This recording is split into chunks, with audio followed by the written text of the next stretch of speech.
I can't believe we did this again. Going into the inaugural speech, you still had the media again sort of give the idea that will he adopt a new tone? Will he do this? And you've got to be kidding me. Of course he didn't. Hello, everyone, and welcome to the Focus Group Podcast. I'm Sarah Longwell, publisher of the Bulwark. And this week, we're going to recap Trump's second inaugural address because time is a flat circle. And here we are again. And then we're going to have, some tough talk about the next 4 years because there's no sugarcoating it, right? American democracy is in a tough place right now. And my guest and I both have a lot of thoughts about how we as Americans and our institutions should comport ourselves during the second Trump administration. And to be honest, I think we're still thinking through that. And so we'll just sort of share. I'm excited about our guests as somebody to be able to bounce these ideas off of, because this is the kind of conversation that is best had among friends, and I would even say family. So I'm welcoming one of our most distinguished Bulwark alums back to the show, Amanda Carpenter. She is, most importantly, my friend and a great person who was with us at the Bulwark from the jump. But she's also a writer and editor of Protect Democracy and author of Gaslighting America, Why We Love It When Trump Lies to Us. Hey, bud. Hey, nice to see you. Thank you for having me here. Tough times, but better to be with friends. So, yeah. Okay. Well, let me just say I was trying to cut off this chit chat in the green room because I wanted us to be able to do it, on the show. And I guess we asked some of the focus groups this question, which is basically like, how does it feel different this time than it did 8 years ago? Like, just, I think it's clear we all feel differently, but how does it feel different to you? It feels different because this time, at least personally, I know what to expect. Last time, when he first came into office, it was a big upset. No one was expecting it to happen. In many ways, he was getting his bearings, and there was much more of a clown show aspect to it all. Whereas this time, he's been very clear about how he intends to govern, and he's executing on that very quickly. He knows what he's doing. And so I don't want to say, last time there was much more of a spectacle. This time it's just far more serious. Yeah, I always liken it, and I can't remember if I invented this or if I've subsumed it from one of the other Bulwark people, but it's a little bit like the velociraptors in Jurassic Park when they learn to turn the doorknobs. And I remember early in 2017 thinking, sort of, thank goodness he kind of doesn't know what he's doing with the levers of government, because it would be so much more dangerous if he did. And that's not the case anymore. He knows exactly what he's doing. And to your point, and I should say for the audience, we are taping the day after inauguration. This is going to come out on Saturday, but we're taping on Tuesday. And a lot of the people we listen to just, are reacting to the inaugural. But what did you think about his, what did you think just watching inauguration yesterday? Like, how did that make you feel? Well, I mean, a lot of it was just taking in how different it was and that it was inside.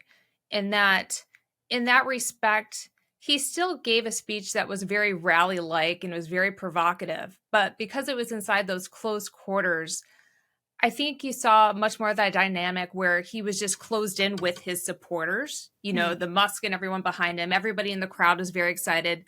And then you just had the kind of outliers of the former presidents on the side, squirming, maybe being a little bit uncomfortable. So I think those close quarters heightened those dynamics in a way that we could more easily observe them.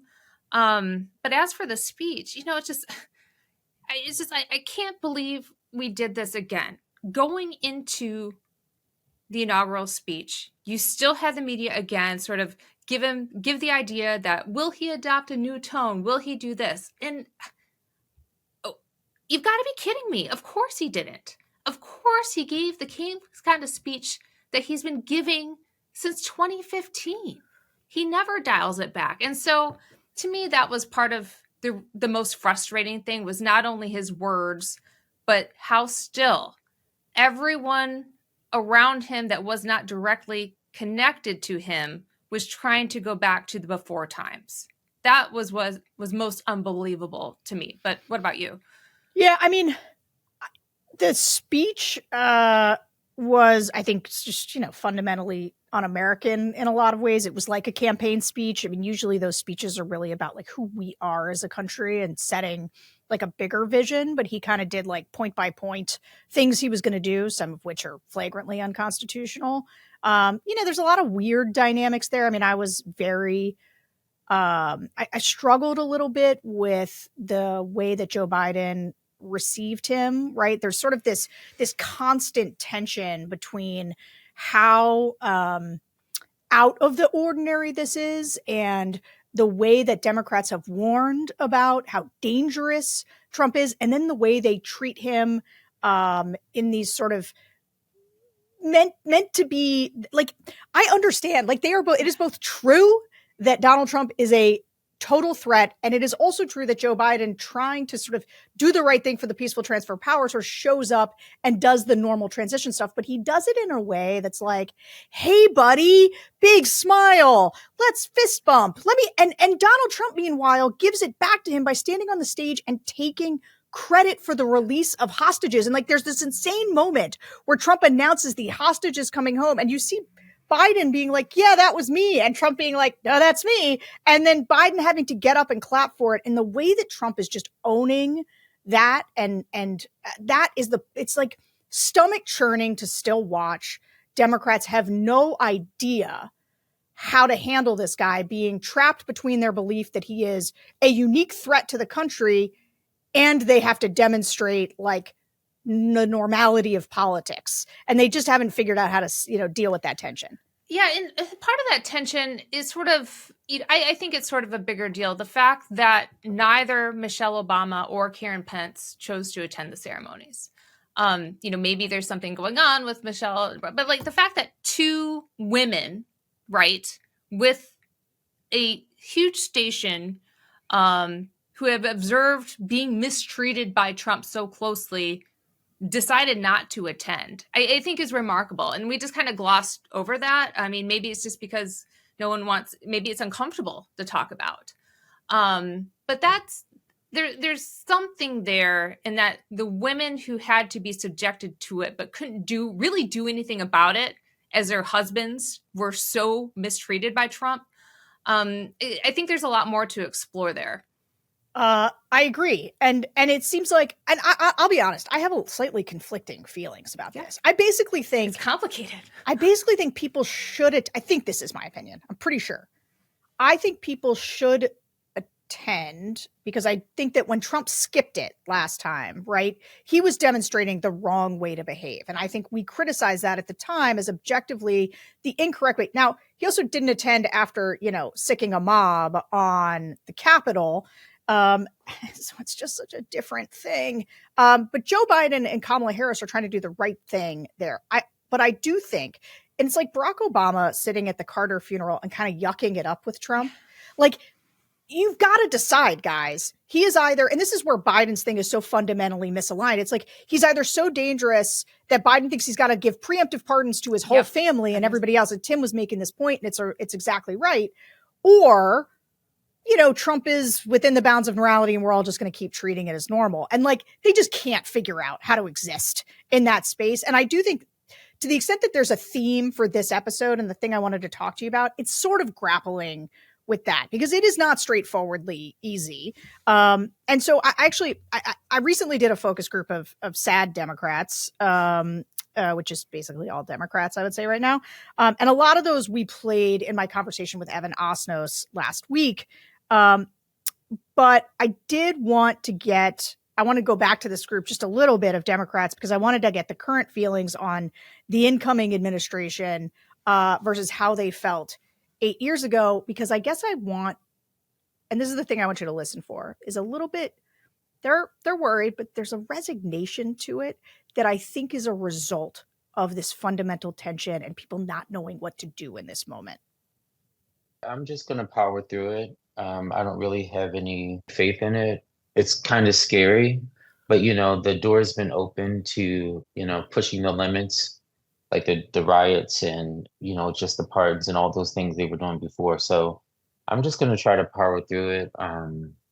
But I also think that because of this, I think that I now have to like rethink my approach to who I support in the future. And I'm not sure what that rethink is or what the approach is going to be, but I think that I have to do that, unfortunately. I'm just gonna roll with it. I just can't wait for my friends to like. You thought tariffs were going to be a good thing. Now they're going to pay double. So I'm just gonna say, what I told you. It's the bully culture that he employs. I'm terrified. I mean, there's a side of me that hopes he'll just be kind of a lame duck and do nothing. But the way Trump is talking, I am just nervous about how things are going to change and how our country is going to look in the eyes of others. First round, he got slapped down and he's been to court a bunch of times. He's a convicted criminal. He knows he can get away with it all. And he's got the support of his whole party, his whole cult of the party. And it's going to get ugly. I just hope we make it through it. Well, I have concerns because the people that were there during his first term are no longer there. I mean, he's just going to get away with a lot of things. But a lot of people, I think a number of people are going to be hurt and they don't know it because he says things that they'll go along with just because he said it, not looking at the ramifications that are going to come about. And we are some hated people around the planet. You know, we really are, just because we're from America, so to speak. I think Trump is a bully. And if anybody's ever experienced the, sixth grade bully, that's the mentality. That's what we're going to have. I don't think he's going to bother me. I'm not trans. I'm not an immigrant. He's going to pick on the weakest people, and the people in the middle who are that way inclined will think that, oh, he's a strong guy. But I think everything will be for show. I don't think him, or especially the people that he's selecting, have the skills to actually pull anything off. Unfortunately, I think the worst thing will be after him is that a lot of this silliness will be institutionalized and it will be hard to get rid of. Kind of in this country, if you do something twice, it's a tradition, So I think a lot of the stupid things that he's doing will end up being permanent. I think Democrats at least have a sense of what's going to happen. We didn't know what truly was going to happen when Trump took office the first time around. We knew it would be a spectacle, and we got one in the worst possible way. I think that generally speaking, that was his A team. He hired the best people, remember?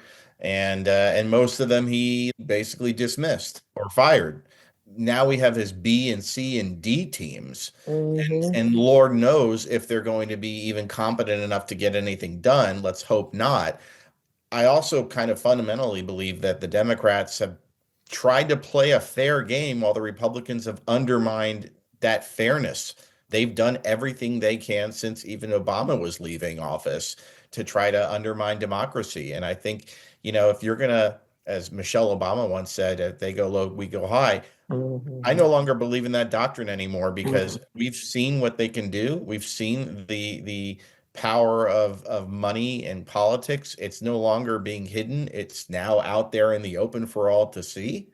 And if we don't drastically look at this as a instance of fairness, if we actually stoop to their level, we might actually get a few things done.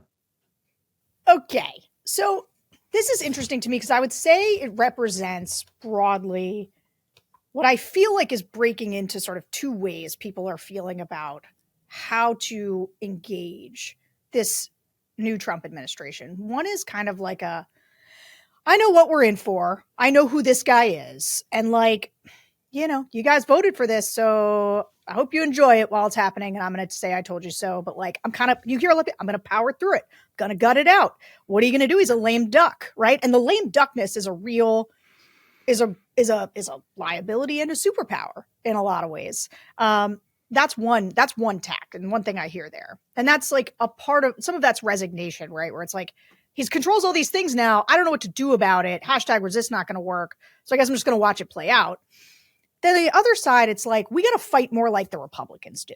We got to be like them. And I tell you, the place I sort of see this a lot is when Joe Biden when he pardoned Hunter, or even the pardons yesterday, there's a lot of like, why should we follow norms? Why should we do this? They're not going to do it, so why should we?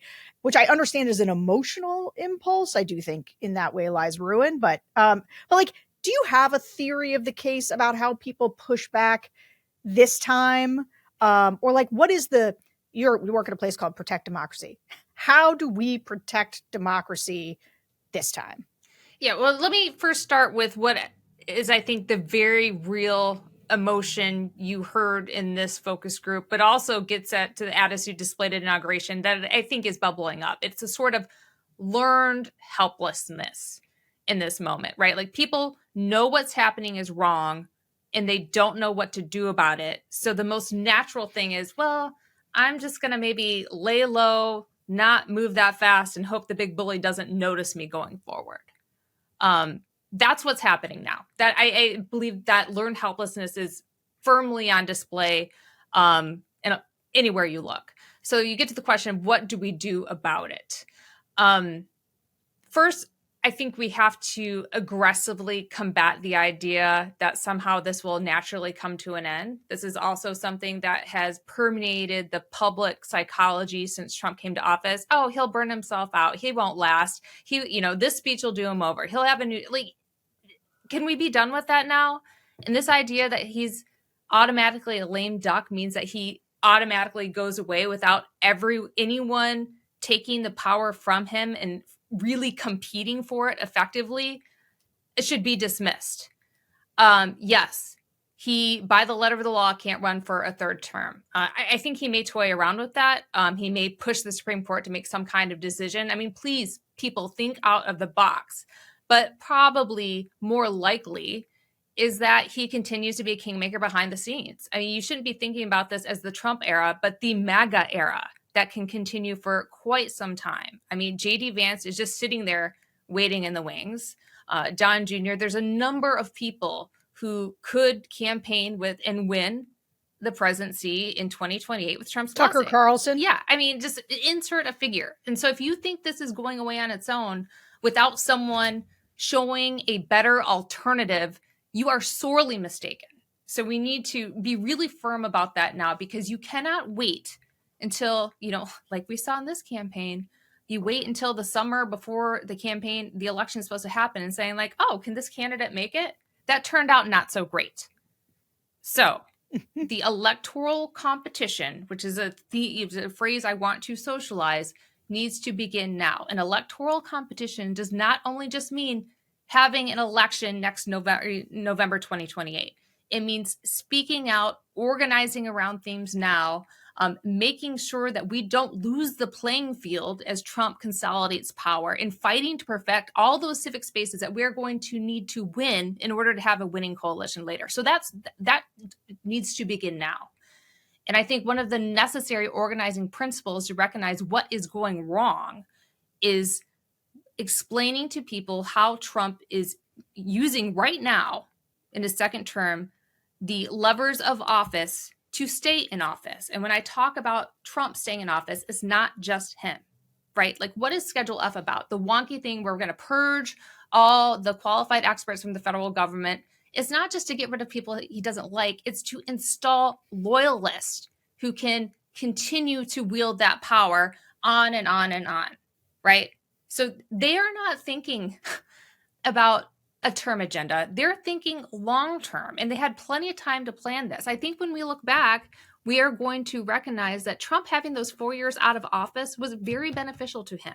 What other president has had the experience of being in office, getting kicked out, and having 4 years to plan for the next term without having any of the responsibilities of governance? I mean, you look at the executive orders that rained down in the first hours that he was sworn into office. That did not happen by accident. And so, the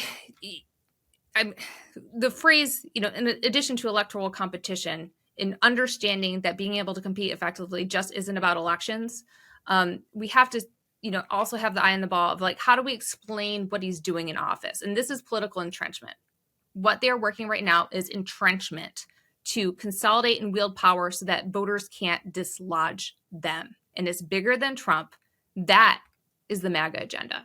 That was very well stated, and like 100% agree that this idea of, and I'm going to like restate some things back to you because I think they're really worth sort of stomping on, is that Donald Trump might be a lame duck, but his agenda is not, and that they can do so much with a wrecking ball like Trump. I'm glad you brought up the executive orders, because last night, obviously the thing that he did that was the most just like, even though he told us he was going to pardon the January 6th, the people who attacked the Capitol, but he did it, gave them full and unconditional pardons, commuted the sentences. And this was everybody. This was like JD Vance went on TV and said, oh, well, people who assaulted cops, they don't deserve a pardon. Well, they got pardons.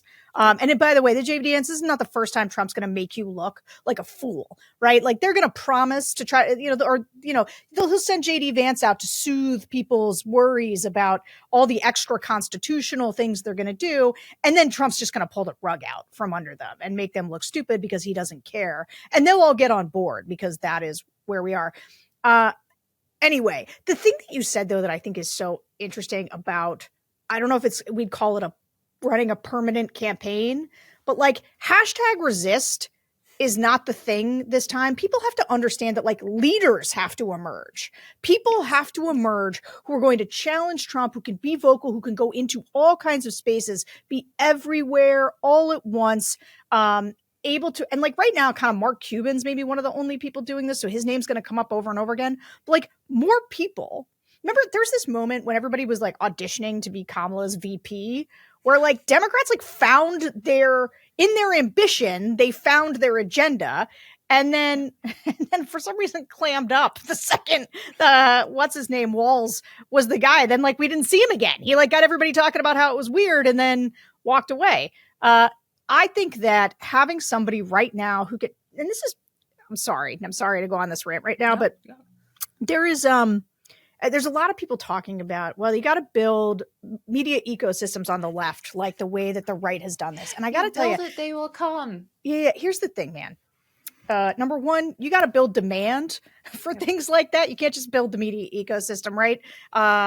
Two, Donald Trump and the right didn't just build a media ecosystem. They built a set of economic incentives. Donald Trump allows people to live in his economic slipstream. There are so many people getting rich and getting followers and being able to monetize them because Donald Trump has sort of created this appetite, this space.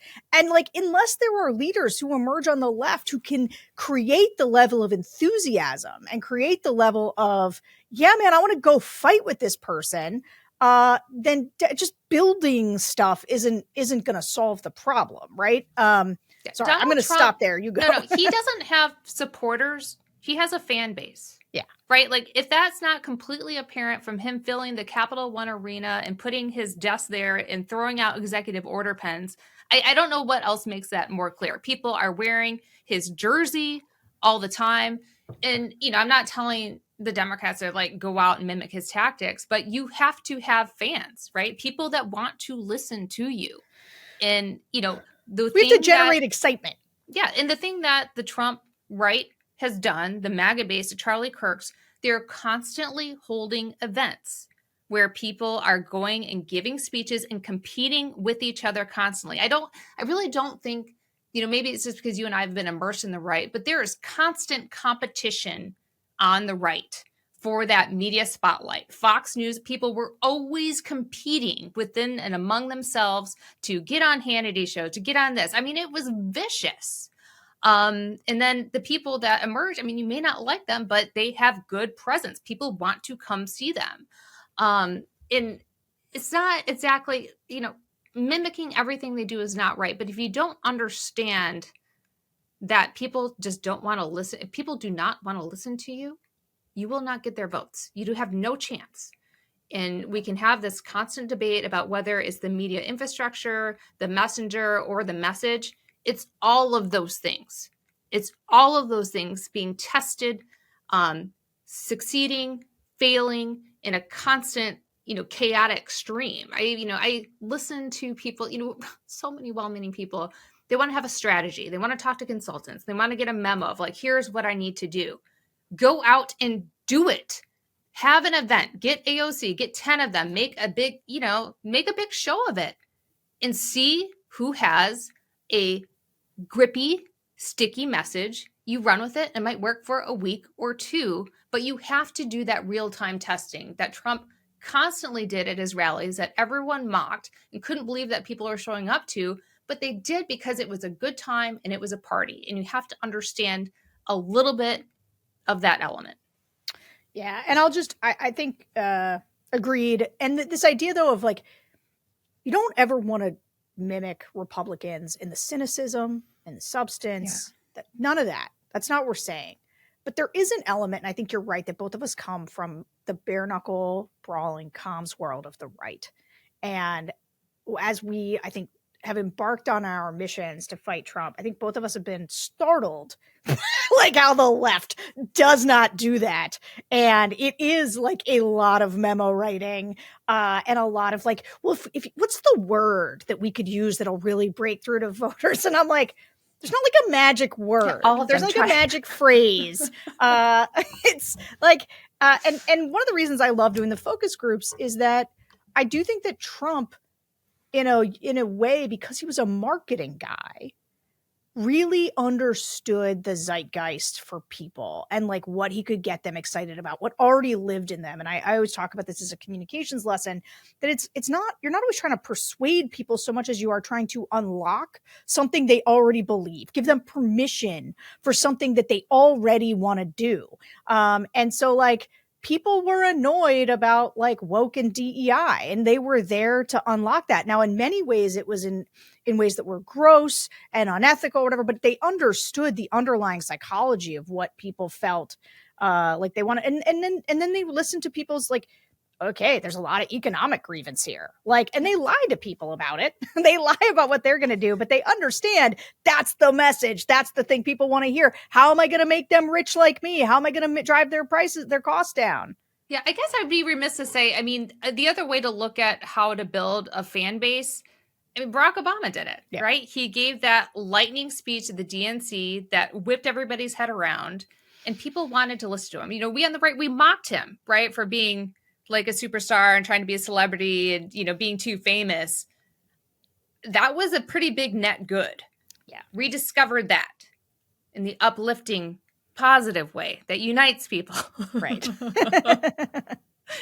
In One good would ways like that are to think. good ways for democracy, not the bad ways.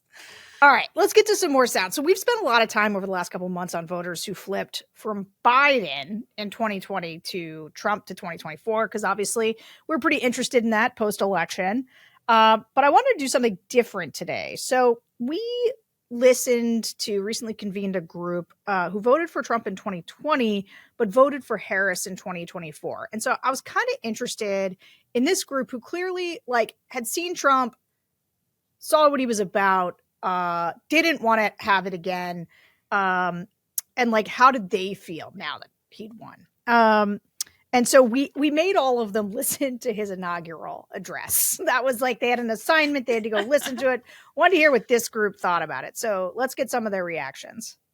And what he says is simply not true. He does not have the authority to change the name of the Gulf of Mexico to the Gulf of America. Other countries need to agree to that. We did not lose 38,000 lives building the Panama Canal. The number was closer to 5,600.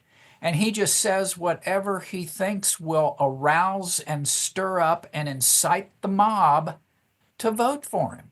And my favorite professor in college taught ancient Greek history, and he was very blunt and direct. The lessons of history are irrevocable. Empires come and empires go. And America is circling the drain. And here we are arguing about how to arrange the chairs on the deck of the Titanic while we're taking on water. And Mr. Trump is drilling more and more holes into the hull of the ship so that we'll sink faster, so that his buddies like Bezos and Elon Musk are getting richer and richer. Why did all those people give money to his inauguration? They bought Trump's favor. This is not a government of the people, by the people, and for the people. This is a government of the rich and wealthy imposing their will and their policy decisions upon the rest of us peons. Was just the regular Trump BS, and throw as much up against the wall that you can, and look at all the big powerful people I have behind me now, and I'm sorry, I'm Greek Orthodox. I'm very faithful in my faith, if you will, but using those ministers, pastors, rabbis, and what have you, in the way that they were displayed and the things that they said, it was so partisan, it was so hypocritical. I couldn't believe my ears. I really couldn't. Of all the things, that probably disturbed me more than Trump opening his mouth. That's how I don't know, just upset I was when I watched it. I couldn't believe it, dumbfounded. I did not like that at all, because it's literally more things to worry about than wars and going at it with other countries, when you should be worried about way bigger things. And I'm not going to speak on a lot because I don't have too much info on Trump, but that's one of the things I did not like about his speech at all. Like the whole envy thing and the other countries. I didn't like that. There are bigger fish that are fried than renaming the Gulf of Mexico. I am just amazed that that's even a topic. Actually, I shouldn't be amazed, because this is all typical Trump talk about taking over the Panama Canal and Greenland. It stirs up a lot of bad feelings, and it's very typical of him. So I really shouldn't be surprised, but I totally agree. There are bigger fish to fry than renaming the Gulf of Mexico. He's got concepts, probably.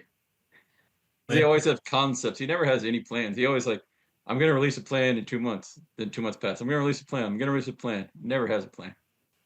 My favorite thing was Melania's outfit. My wife's like, what, is she at a funeral? She in mourning?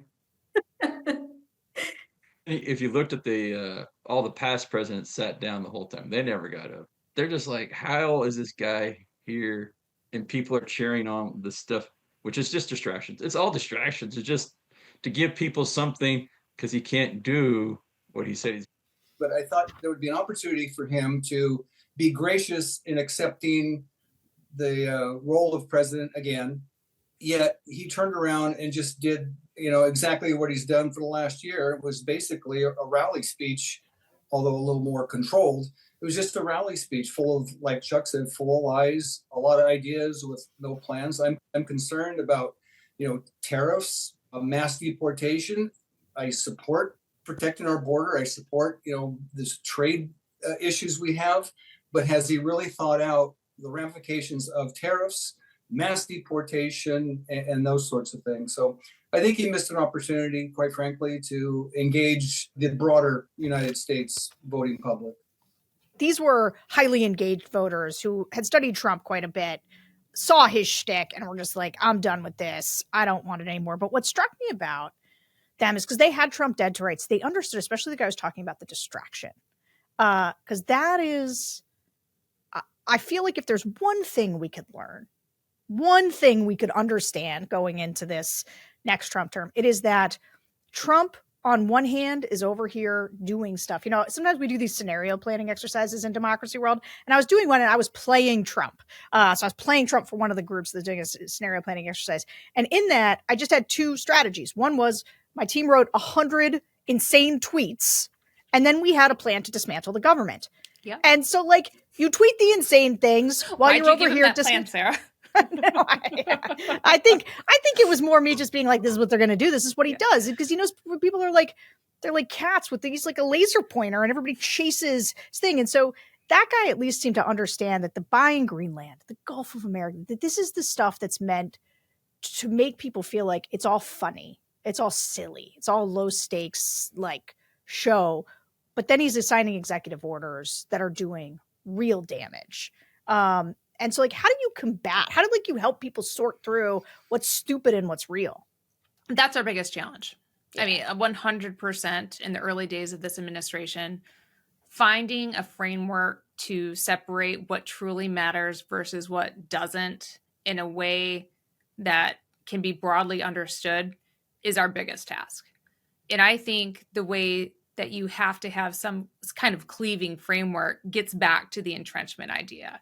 Is this an action that consolidates power and ultimately makes it harder for voters to dislodge MAGA should they choose, right? Like, if they freely choose him in an election, that's fine.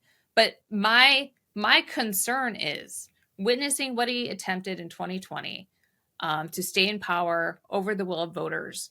You have to imagine that can happen again, because it did, because he's pardoning the people who committed crimes in pursuit of that goal. So that is the number one object that I think the pro-democracy, people have to be aware of and unite around. So that's where my focus is. It's sort of a complex thing, of course. Will there be the naysayers be like, oh, you want another democracy election? This is the thing that matters. These are the things that are going to matter. Like you pointed out, the Gulf of Mexico or Gulf of America is not going to matter. But he deliberately, I think these voters were extremely perceptive in understanding that he does throw out these shiny objects to distract from the ways that he wants to dismantle democracy, give access to oligarchs. I don't think oligarch is like a normal focus group word. It was used several times in this session. One person didn't quite know how to pronounce it, but people are on to what's happening. I mean, you can't get a more fuller picture than you did at inauguration when they're sitting in front of the cabinet. People are on to that. And the other thing that I thought was really notable was the revulsion, particularly among the women, I think, in the group, about how Trump was politicizing faith for his personal interest. That speech, I've been watching it for so long, and this becoming more and more strident. So, I wasn't as shocked by it, but it was shocking when he stood there and said, I was saved by God to make America great again. This strident use and invocation of God without any humbleness, humility, faith, or concept of what Jesus stands for, it is repulsive. And people understood that. And so I think those are potential areas to explore. But what it comes down to, are we going to retain our rights to speak and organize and assemble and fund candidates who can actually be competitive? Because electoral competition doesn't matter if you don't have people who can actually compete for the hearts and minds. That's what I think we got to fight for and navigate everything around. Okay, I want to come back to the question about how we talk about democracy going forward. But first, back before the election, I was talking to a lot of Trump voters who would say, with the assassination attempt, I think Trump I think he's learned a lesson. I think he's a kinder, gentler version of himself. I just heard a lot of people who are trying to talk themselves into Trump by saying that he's changed, that he's different. And so I was interested in whether or not these Trump to Harris voters, how they were thinking about his second term and whether they thought they were going to get Trump from the first go around, chaotic Trump, or did they have hope that Trump could? Because a lot of people do this, right? They think, well, maybe they'll be different when he get in office. And even everything we know, people, hope dies last, is a Russian expression. So let's hear from these voters whether or not they think things could be different with Trump this time around. I think it's going to be similar early on, in that I don't think a lot of his cabinet picks will be there very long. I think that they'll get flushed out because they're incompetent. That's my feeling. Aside from that, I hope that he'll get some pushback from some of the Republicans in the party, knowing that he is, a lame duck, and they won't be so fearful of him for next, midterms or whatever, and generals. So hopefully they'll have some backbone, maybe stand up with him now that the election's over. I guess I'm hoping that he will tone down the rhetoric and be more respectful of everybody, regardless of whatever views they hold. But even before he takes office, all this talk about Greenland and renaming, it just reminds me of his last term, that it's very negative, and he's trying to stir things up And it doesn't seem like he inspires a lot of hope or confidence with our allies abroad. So I want to have hope, but I don't think I have very much. And I think he believes his lies so much that he's going to continue to do whatever he thinks he wants to do. I'm just guessing that at some point there will be enough rope that he's going to end up hanging himself. And I'm saying that metaphorically, not literally. I can only hope that someone will have the courage to confront him. But time and time again, we've seen people back down. We saw J.D. Vance compare him to Hitler after he wrote his book, and then he sold his soul to get the senatorial endorsement here in Ohio. We saw Mitch McConnell publicly speak that Trump was responsible for January 6th, and then he went ahead and endorsed his reelection bid. We seem to have a lack of courage amongst leaders that would give me the kind of hope that says, hey, this person can at least hold the fort down and rally the voters for the midterm elections to turn this around. So I'm kind of in a hunker down and wait mode because I don't know what he's going to do. If we're going to have 2 years of absolute chaos, because he's going to get all his stupid cabinet members in there because everybody's folded. Gates is the only one that got out, and that's because he was the worst person. I mean, I don't know if he's worse than Trump, but he's dang close. I mean, everybody that's basically said no, they've turned. So, I mean, it doesn't look like any of the cabinet members are not going to be put in there. So everybody's going to just be holding on till midterms. Maybe after midterms, he gets tired of people. I mean, somebody did mention that.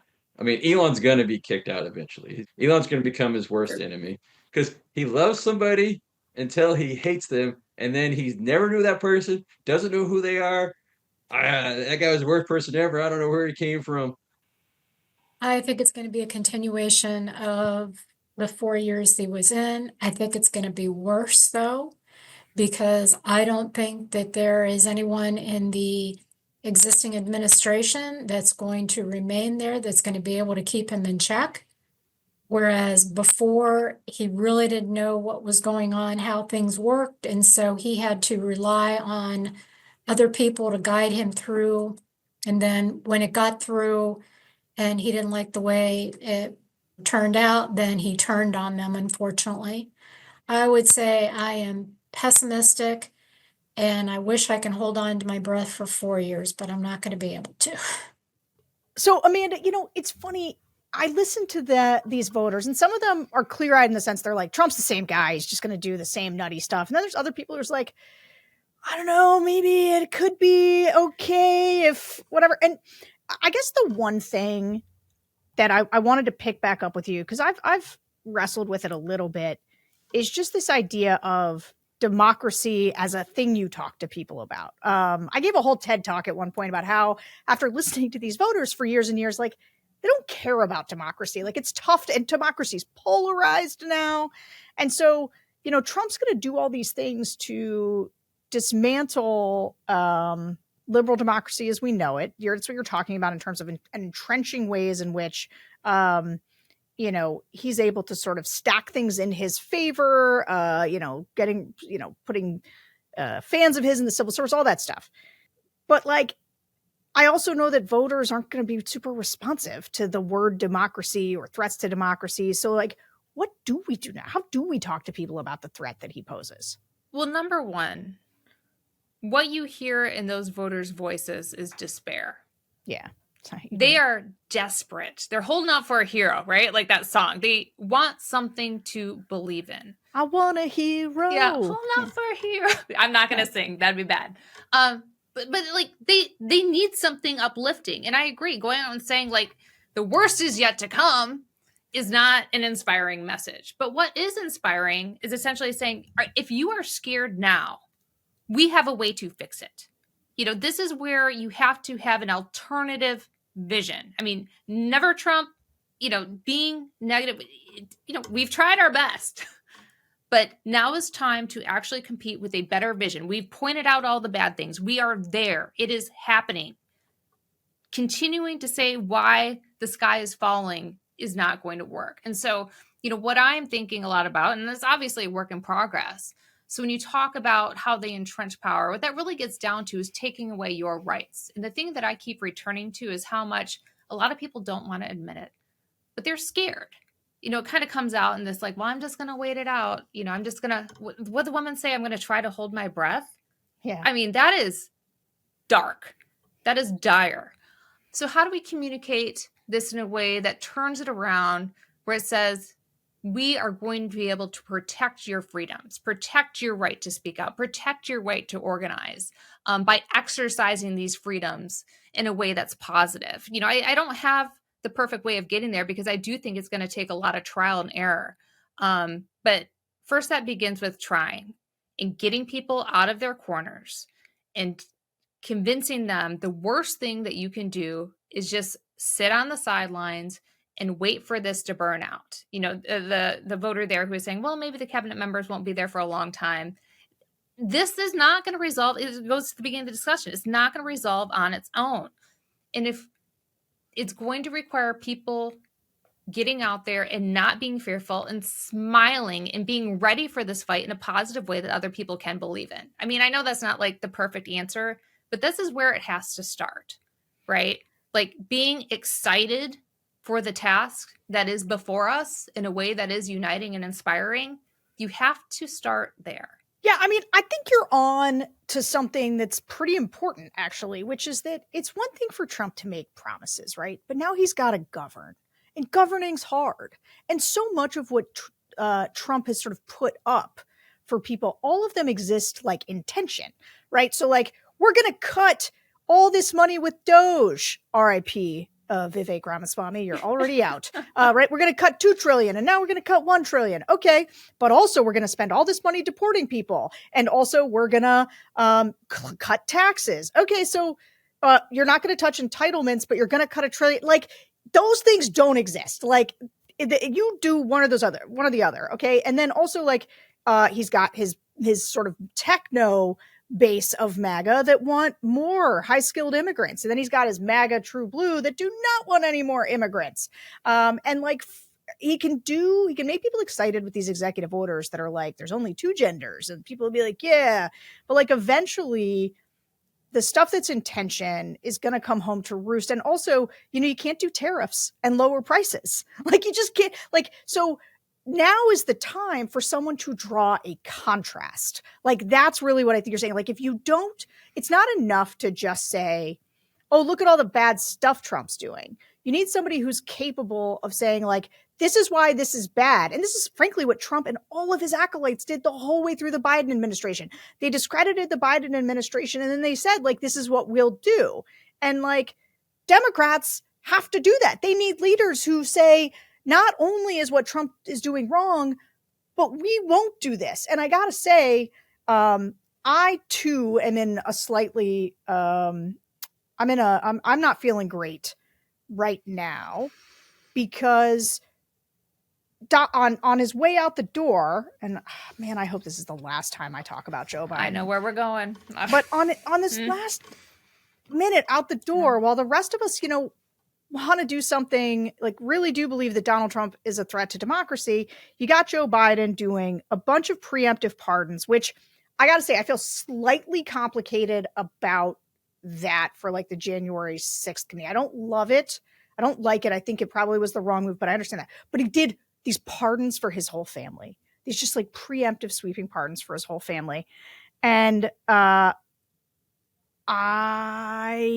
it is very hard. See, the thing is, Trump was going to pardon the January 6ers no matter what. So there's what Biden didn't lay the groundwork for Trump to do that. What he did was take away the moral authority of his supporters to condemn Trump for it. And if you're going to present a contrast on things, you have to have the moral authority to do it. And so we did ask these voters about the pardons, but before we listen to them, tell me what you thought. I hated it. I mean, I've been on the pardon thing for a long, since I was writing the Bulwark, doing podcasts about it. I think the pardon abuse is rampant. It is probably the grossest abuse of power that, I've really tracked so closely. It's unbelievable to me that Biden did this for Hunter and then his own family members. And, I'm outraged. I don't know how Liz Cheney feels about it, but I'm outraged on her behalf when she said she didn't want it and he essentially shoved it at her anyway. I don't understand that. And then people that did want it, like Alexander Vindman, according to his wife, I'm against all of these preemptive pardons for the reason that these people aren't guilty, number one. And of course, the first thing when Trump was in the Oval Office last night, essentially saying, well, this shows they were guilty, that just made me sick. Yeah. And I'm not saying, Biden shouldn't do something because of what Trump says, but like that hit was coming. And that just makes me ill. But also the reason why, I'm personally against all of these preemptive pardons is that, sorry, Joe Biden, you can't write them fast enough to cover everybody and to solve this problem that has been created by Trump. What, you're going to save Liz Cheney, who's more equipped than anybody to fight this so that he can go after somebody else? Just the unfairness of it. It doesn't solve the problem. People didn't want it. Who like, I just want to get in that White House and be like, who thought this was a good idea? What cause do you think you were advancing by doing this? So yeah, I'm extremely, extremely mad about it in a way that is, I don't know why it feels personal, but it does. Oh, I can tell you why it feels personal. It feels personal because Joe Biden, I think, as a political message, mistakenly hit democracy really hard. Yeah. And like really when he should have been talking about price and other things, he was talking about democracy.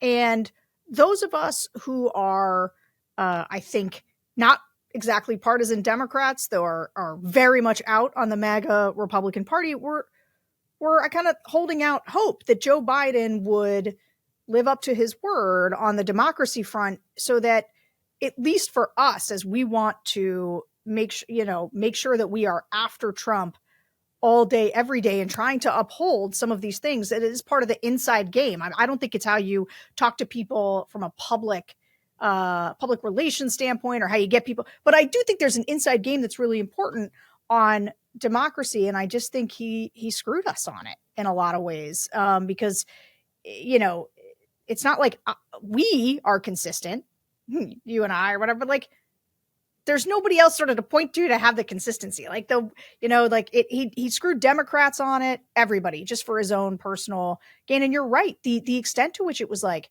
this is the Biden crime family. And look, we can say that's garbage.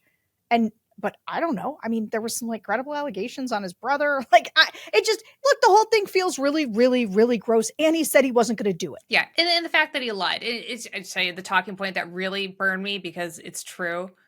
The MAGA people that were defending Trump were just blasting last night. Well, Trump told you he was going to do it. Biden didn't. Biden lied.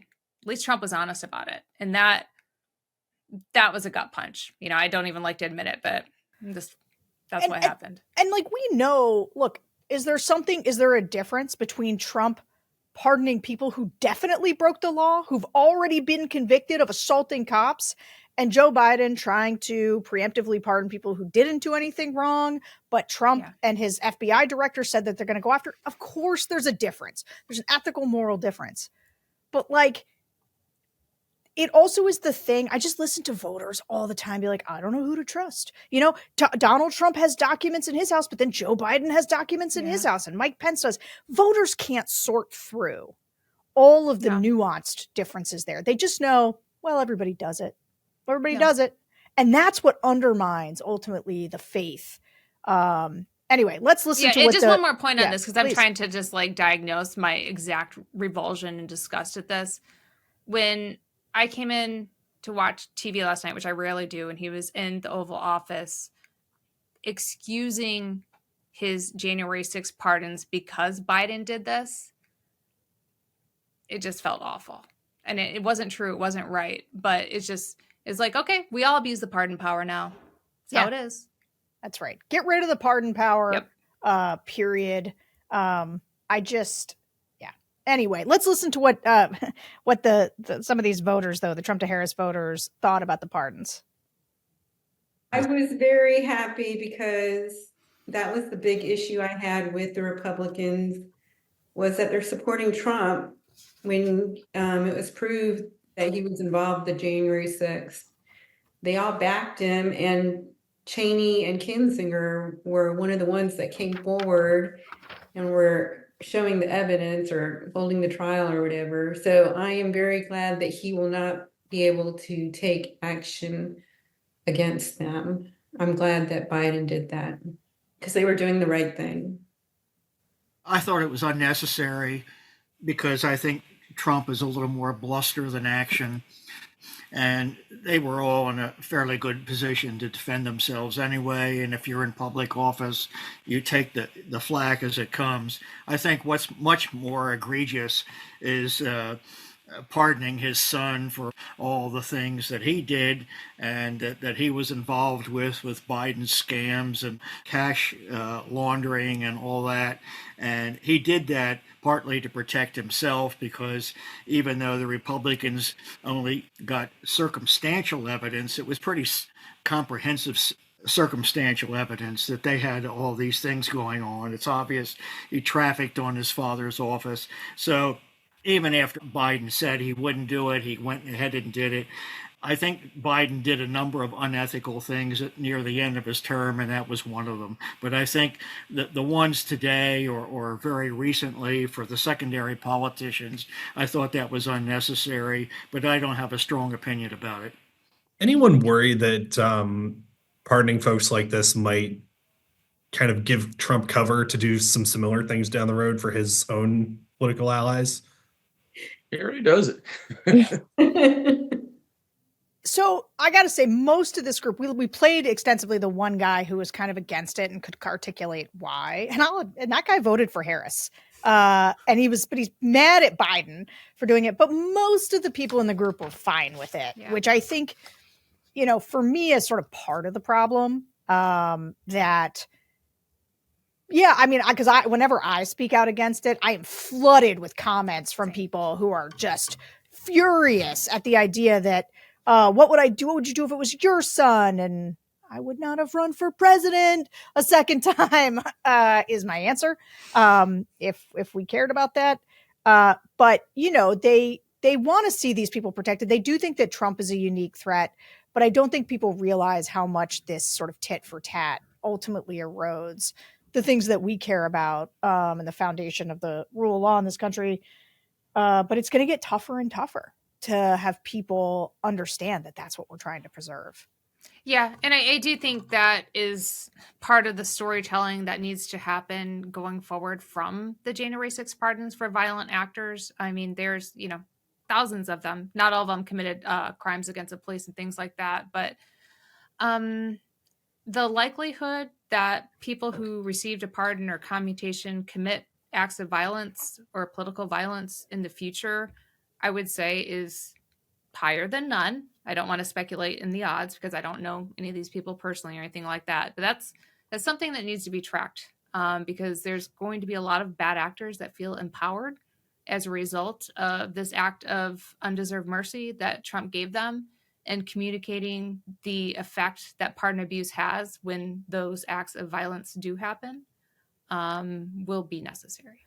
Do you think that Democrats should distance themselves from what Biden did and try to articulate why it was wrong? Or do you think that they should be communicating right now like, no, we need to fight like Republicans do? Like, they owe Biden nothing. Yeah. They owe Biden nothing because he gave them nothing. That's my feeling on that. Amanda Carpenter, thank you so much for joining us. And thanks to all of you for listening to the Focus Group podcast. Remember to rate and review us on Apple Podcasts, subscribe to The Bulwark on YouTube, and become a Bulwark Plus member at thebulwark.com. Bye, guys.